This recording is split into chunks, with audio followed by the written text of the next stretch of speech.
ଆଜିର ନୂଆ ଭିଡ଼ିଓରେ ଆପଣମାନଙ୍କୁ ସ୍ୱାଗତ କରୁଛି। ମୋ ସନ୍ସରେ ଆପଣମାନେ ଦେଖୁଛନ୍ତି MS ସନ୍ସରେ ବ୍ଲଗ୍। ତ ଆଜିର ଦୁନିଆରେ ବହୁତ ଜାଗା ଅଛି ଯେମିତିକି ଆମେମାନେ କିଛି ଦେଖିନାହୁଁ, କିଛି ଦେଖିବାକୁ ହେଲେ ଆମମାନଙ୍କୁ ଯିବାକୁ ପଡ଼ୁଛି।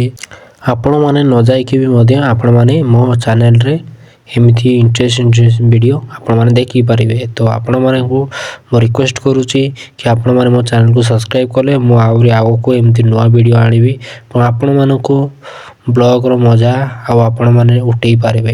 ଓଡ଼ିଶାରେ ଏମିତି ଏକ ଜାଗା ଅଛି ଯେଉଁ ଜାଗାକୁ ଆମେମାନେ ଯାଉଛେ ନା କେବେ ଦେଖିପାରିଛେ। ତ ସେଇ ଜାଗାକୁ ମୁଁ ଆଜି ବୁଲେଇ ନେବି ଏବଂ ସେଇ ଜାଗାର ପ୍ରତିଟି ଜାଗାର ନାମ ମୁଁ କହିବି। ତ ସେଥିପାଇଁ ଜାଗା ନ କହିଥିବା ପୂର୍ବରୁ ଆପଣମାନଙ୍କର ଗୋଟେ ରିକ୍ୱେଷ୍ଟ, ଚ୍ୟାନେଲକୁ ସବସ୍କ୍ରାଇବ୍ କର। ତ ଇଏ ହେଉଛି ଦାନବେଣୀ।